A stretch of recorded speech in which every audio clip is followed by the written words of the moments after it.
예, 금요일 묵상의 시간입니다. 세상이 몰려가는 길이 아니라 생명과 닿은 길을 걷자. 세상이 몰려가는 길이 아니라 생명과 닿은 길을 걷자. 이런 제목으로 이번 주간 마지막 묵상 또 함께 나누겠습니다. 자, 이제 이 세상의 사역을 마치고 주님 나라에 영광스럽게 입성하게 될 날을 얼마 남겨두지 않은 이 바울이 그의 사랑하는 영적인 아들, 함께 복음의 진리를 붙들고 어떤 상황과 환경 속에서도 믿음의 길을 걷고 있었던 디모데에게 그의 이 바울의 일생을 통해 깨닫게 된 귀한 믿음의 그 진실을 말해주는데, 먼저 그의 사명과 그 부름받은 그 길이 결코 편안한 대로가 아니라 고난의 길이 있을 거다라고 분명히 말해주고 있죠. 자, 그래서 그 사역의 현장에서 그가 어떻게 걸어야 되는지를 전하면서 복음을 지켜가야 될 사명을 말해주는데, 그런 길에서 떠나서 자기의 마음과 욕심이 기준이 되어 살아가게 될 그 세대들에게서 나타나는 현상, 그 미래가 어떨 것인지도 자세하게 얘기하면서 그런 쉽고 편리한 길로 가지 말고 말씀을 기준 삼아서 복음 안에 거하여 살아가라 권고하는 것을 우리가 어제 살폈습니다. 하나님의 말씀이 삶의 유일한 기준이 되어야 된다라는 말은 많은 교인들이 바르게 인식하지 못하는 경우가 많습니다. 그러니까 성경에서 말씀하는 옛사람과 새사람의 개념에 대해 착각을 해요. 그냥 종교를 가지기 전과 종교를 가진 후 이렇게 나누거나, 매주 일요일 날 놀러 다니다가 이제는 일요일에 교회당 가는 거 이렇게만 알거나, 그냥 세상에서 즐기던 몇 가지 안 하는 거 이런 정도로만 그렇게 아는 경우가 많죠. 여러분, 그렇지 않습니다. 이전까지 살아왔던 삶의 모든 것을 내려놓고 하나님께서 그와 언약한 백성들에게 주셨던 그 법도와 규례와 명령과 계명의 가치를 이제 내가 살아가는 삶의 유일한 기준이고 내 삶의 방향타로 삼고 살아가는 걸 말하는 거야. 그래서 이런 결정을 하면 어제까지 친구였고 가족인 사람들이 나를 이상하게 생각하고 심하면 대적하고 짓누르려고 할 수 있는 그런 상황까지 간다고요. 왜 그렇습니까? 세상과 우리는 반대 방향으로 가기로 했기 때문에 그래요. 이런 현상에 대해서 그래서 예수님께서 이렇게 말씀하셨죠. 누가복음 12장 51절. 내가 세상에 화평을 주려고 온 줄로 아느냐? 내가 너희에게 이르노니 아니다. 도리어 분쟁하게 하려 함이로다. 이후부터 한 집에 5사람이 있어 분쟁하되 셋이 둘과 둘이 셋과 하리니 아버지가 아들과 아들이 아버지와 어머니가 딸과 딸이 어머니와 시어머니가 며느리와 며느리가 시어머니와 분쟁하리라 하시니라. 그러니까 사람의 삶의 방법과 태도가 얼마나 달라지면 아버지가 아들과 어머니가 딸과 또 시어머니와 며느리가 분쟁을 하게 되겠습니까? 그런 확실한 변화가 바로 새 사람의 삶인 거예요. 성도의 삶인 거예요. 여러분, 누군가 북한에서 북한 공산체제를 탈출해서 대한민국으로 왔다면 이제 더 이상 그 과거에 살아왔던 북한 공산체제의 그 독재법과 저들의 가치와 그 사상을 고집하지 않고 완전히 싹 다 버려야 되는 거 아닙니까? 그리고 자유 대한민국이 추구하고 그게 나아가고 있는 대한민국의 법과 사회 질서와 그들의 가치와 자유와 인권이 보장되는 이 민주주의의 가치를 따라 살아가는 거, 그게 당연한 거 아닙니까?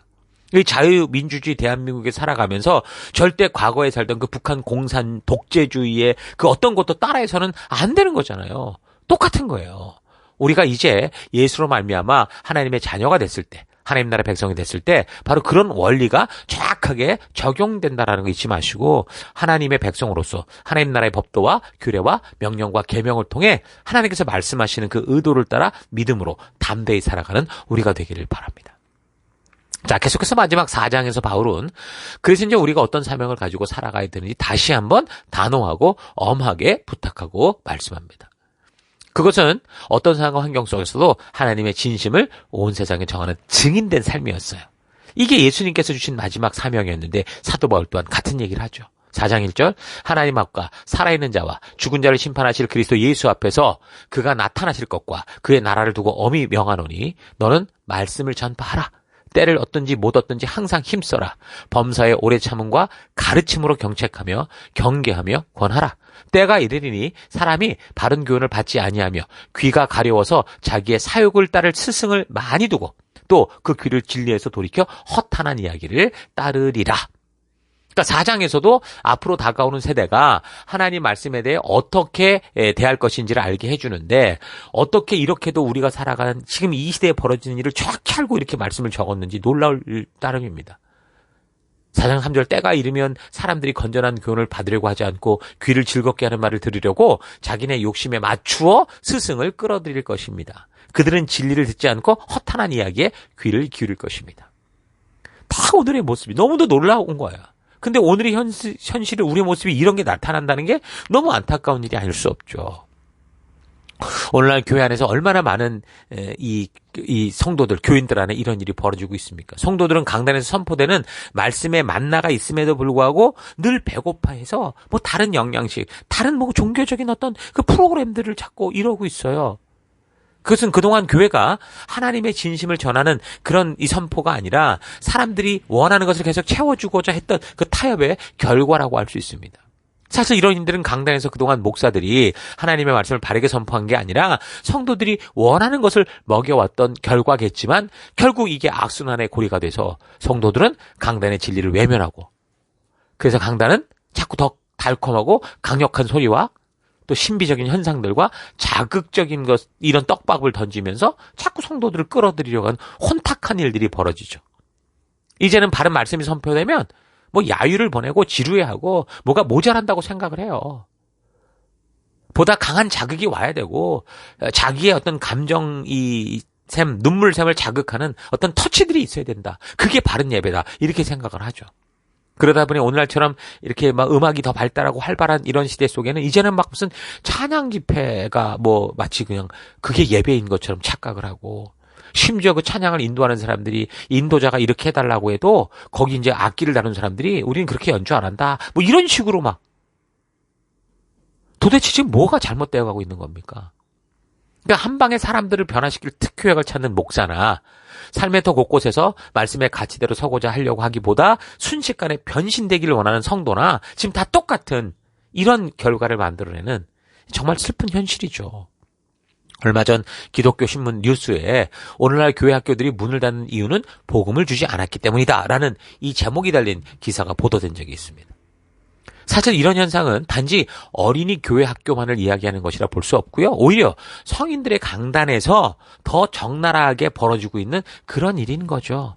교회가 성도들에게 주어야 될 복음, 사도 바울이 그렇게 변질되지 않도록 애쓰며 전하고자 했던 원색적인 복음이 지금 강단에서 선포되지 않는다는 거예요. 그러니까 성인들로부터 강단에서 초콜릿만 먹으려고 교회에 오니까 가정에서든 교회 학교에서든 아이들에게 단단한 음식을 먹여서 강해지는 훈련은 꿈도 꾸지 않는 거예요. 사실 아이들에게 너무나 무한한 포텐셜이 있는데 그렇게 이미 굳어져 버렸고 마음이 다 변질된 어른들이 안 될 거라고 생각을 하고 자기들 좋은 대로 이끌고 있는 거죠. 그러니까 아이들을 직접 가르쳐보면 알아요. 어른들이 딱딱하고 지루한다고 하는 그 복음 그대로 전해도요. 아이들에겐 잘 먹혀요. 자, 그러니까 어른들이 자신들의 생각의 한계, 믿음의 한계가 있으니까 또 솔직히 자기가 하기 싫으니까 그러니까 아이들도 바른 진리의 음식을 먹기 힘들어할 거야. 이렇게 스스로 착각하고 아예 바르게 가르치고자 하지 않는 거죠. 교회에 사람들이 모이지 않는다고 자꾸 이 강단의 메시지를 희석시키고 복음에 물을 타버려서 어쩌면 교회당 안으로 사람들이 쉽게 생각하고 많이 모여드는 그런 결과를 만들었는지는 모르지만 복음의 진국이 아니라 완전히 맹탕물에 사람만 가득 차가지고 이제 교회를 더럽히고 변질시키고 마는 그런 일들이 비일비재한 거예요. 그런 교회, 그런 예배에 대해서 그래서 하나님께서 이사야 선지자를 통해서 분명하게 경고하신 거예요. 이사야서 1장 읽어보시죠. 바로 그런 거에 대한 너무 적나라한 하나님의 마음이 그곳에 있습니다. 하나님이 토에 내쳐버리겠다고 하는 그런 일들이 벌어지는 거죠. 그래서 바울은 디모데에게 말합니다. 세상의 욕심대로 가고 사람들이 자기의 욕심을 채워주는 그런 스승을 찾아서 진리를 듣지 않고 허탄한 얘기를 들으려고 할 때 4장 5절 그러나 너는 모든 데 신중하여 고난을 받으며 전도자의 일을 하며 너의 직무를 다하라. 그 사명의 길만을 걸어가라. 여러분 우리는 하나님이 아닙니다. 우리는 전도자예요. 증인이에요. 어떻게 전하는 겁니까? 복음전도, 성경교육, 고난을 당하면서 전하는 그런 증인이라고 그랬죠. 우리는 하나님의 자녀로 예수님의 은혜로 부름받아서 그 사랑을 알리는 파수꾼일 뿐인 거예요. 비록 내가 던진 하나님의 말씀에 저들이 반응하지 않아도요. 심지어 야유가 날라오고 돌이 날라오고 욕이 날라온다고 해도 주먹이 날라온다고 해도 우리가 변함없이 해야 될 일은 하나님이 전해주신 이 말씀을 바르고 온전하고 똑바로 그대로 전하고 가르치는 거예요. 어떻게 하라고요? 오래 참음과 가르침으로 경책하고 경계하며 또한 고난을 받으며 그러니까 놀고 먹고 즐기며 원하는 것만 찾아먹는 게 아니라 바르게 전하기 위해 고난을 받는 그 전도자의 일을 복음만을 증거하고 또 때를 얻으면 말씀 중심의 교육하고 이런 순종의 삶을 살다가 당하게 되는 고난을 달게 받아가면서도 이 길을 걸어가는 거 말씀의 진심을 전하는 게 우리의 사명인 거죠. 그러니까 바울은 지금 그런 사명의 길을 다 달려왔다고 고백을 합니다. 그리고 이제 자기는 마치 제단에 이제 드려질 이제 곧 죽은 거죠, 사실. 이제 곧 바쳐질 제물처럼 관제를 부은 상태가 됐다. 이렇게 얘기를 합니다. 관제, 전제가 뭡니까? 이제 곧 제단 위에 불태워질 제물 위에다가 마지막으로 포도주나 기름을 붓는 그런 그러니까 한 방울도 남김없이 그 부어내는 이제 태우겠다는 거거든요. 그걸 말하는 거예요. 다시 말해서 사도 바울은 이미 곧 불타올라 완전히 없어지고 말 제단의 제물이 됐다라고 말하는 겁니다. 근데 그렇게도 놀라운 역사들을 이루던 사도 아니었습니까? 어떤 역사였습니까? 그가 가는 곳마다 성령의 역사가 나타나고 그가 사용하던 손수건을 갖다 줘도 병자가 낫는. 그런데 이제 주변의 모든 사람이 다 떠났고 외로운 존재가 돼서 이제 목숨이 경각에 달리는 상태에서 그것도 하나님의 힘으로 이겨내는 것도 아니라 그 하나님의 힘을 가지고 그 옥문을 터쳐버리듯이 그랬으면 좋겠는데 그게 아니라 하나님이 우리를 부르신 그 진실한 그 길을 걷기 위해서 끝까지 포기하지 않고 사명의 길을 걷기 위해 남아있는 한 사람 그게 바울이었고 또 그가 똑같은 사람 디모데 그 한 사람에게 부탁을 하는 거예요. 그런 바울의 모습이 어땠을까요? 단지 그의 어떤 외적인 현실을 말하는 게 아니고요. 그의 교회를 향한 마음 깊은 곳 하나님의 뜻을 이루고자 했던 이 신실한 마음을 깊이 좀 만나는 우리가 됐으면 좋겠습니다. 하나님께서 성취하신 새 언약을 이루어갈 교회의 기초를 심고 이 땅 곳곳에 세울 수 있게 했던 그 한 사람 사도 바울의 이 전체 일생을 통해서 성도된 우리의 삶이 지금 나는 어떤 길을 걸어야 되는가 하루하루 매주 우리가 교회에 와서 모일 때 우리가 어떤 일을 이루어야 되는가 좀 깊이 생각해 보길 바랍니다. 이런 사도 바울의 상황을 잘 보면서 기독교의 본질이 무엇인지 우리는 좀 잘 생각해보고 깊이 묵상하며 진지하게 하나님 앞에 서야 합니다. 찬양만 해도 옥문이 터지고 착고가 풀리던 그런 바울이었는데 사용하던 손수건을 갖다 놔도 병자가 낫게 하는 바울이었는데 이제 늙은 사도의 마지막 소망이 이렇게도 안타까운 이 믿음의 길을 진지하게 생각해 봐야 됩니다. 그가 능력을 마술을 가르친 게 아니라 그에게 사명과 부르심을 알게 하는 이 마음을 우리가 깊이 우리가 되새겨 봐야 돼요. 이게 뭐라고 외칩니까? 그렇게 걸어왔던 자기 삶을 되돌아보며 바울은 자기 삶을 추하지 않았고 그래서 나는 내게 주신 사명을 다 감당하고 이제 믿음을 지켰다라고 고백합니다. 이제 곧 주님이 나를 환영해 주실 것이라고 하는 이 놀라운 이 믿음을 가지고 죽음을 앞에 두고도 이런 참된 소망을 전하는 바울이 걸어온 이 증인으로서의 삶이 바로 뭐라는 거예요? 오늘 여러분과 제가 부름받은 그 길이라는 거죠. 오늘 디모데가 부름받은 그 길이라는 겁니다. 자, 그래서 바울이 이렇게 이제 BC 한 67년경에 결국 순교를 하게 되니까 이렇게 적혀진 이 디모데 후서는 아마 BC가 아니죠. AD죠. AD 한 66년 늦가을쯤에 적혀지지 않았을까 그렇게 생각을 해봅니다. 분명히 그가 이제 그런 일들을 적어가면서 결국 편지 끝에 보면은 뭐라고 나와 있냐면 겨울이 오기 전에 이제 디모데가 그 외투랑 자신이 아끼던 것 좀 가져왔으면 좋겠다 부탁하죠. 그만큼 이제 이제 언제 죽을지 모르지만 어쨌든 그 감옥의 현실이 열악했고 너무 힘들었다는 거고 그리고 아마도 이 편지를 적을 때까지 그가 죽을 거라는 생각은 아직 안 했던 것 같아요. 그 감옥에서는 뭐 듣기로는 그러니까 밖을 내다볼 수 있는 구멍이 딱 하나 있었는데 그 구멍으로 보는 게 어디냐면은 사형장으로 가는 그 길 하나만 딱 보였다고 그래요. 정말 고통스러운 장소 아니겠습니까? 근데 그가 사랑하는 그 안에서 영적인 그 디모데를 생각하면서 그 편지를 적었던 게 디모데 후서라는 거 잘 기억하십시오. 자, 여기까지가 지금 성경의 기록이 보여주고 있는 이 땅에 성취된 새 언약으로 시작되는 교회의 그 기초를 심어갔던 사도 바울의 행적 전부입니다.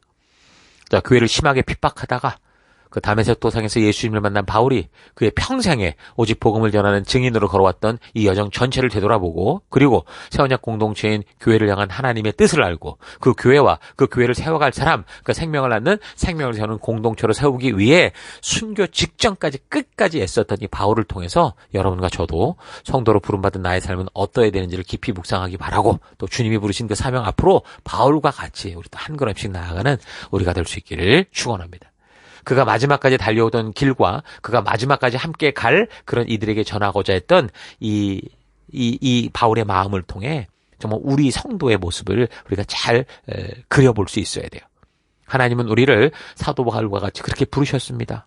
근데 과연 나는 우리가 지금 달려갈 길을 그렇게 향해 가고 있는지, 그래서 그 길에서 좌로나 우로나 치우치지 않고 나를 부르신 그 부르심을 따라 걸어가고 있는지 좀 깊이 되돌아보면서 우리에게 주신 가정과 삶의 현장 속에서 우리가 어떤 상황과 우리에게 어떤 상황과 환경이 다가온다고 해도 우리를 부르신 이 부르심의 삶을 잊지 않고 그 안에서 주의 나라를 이루어 나아가는 그런 결단이 있는 여러분 되기를 바랍니다. 자, 오늘 하루 믿음의 길은 쉽고 편안한 길이 아니라 고난과 핍박이 있는 길이다라는 사실을 깊이 묵상하면서 나는 지금 어떤 길을 걷고자 했는지 차분하게 솔직하게 자신의 삶을 되돌아볼 수 있기 바랍니다. 세상은 세상의 길로 갑니다. 자기 욕심대로 사는 사람들은 더 화려하고 즐기는 그런 인생을 찾아가겠죠. 그러나 성도인 우리는 그 화려하고 많은 사람들이 자기 욕심을 채울 수 있어서 가는 그 길로 가서는 안 됩니다. 우리는 길의 편리함을 보고 갈 곳을 택한 그런 사람들이 아니고요.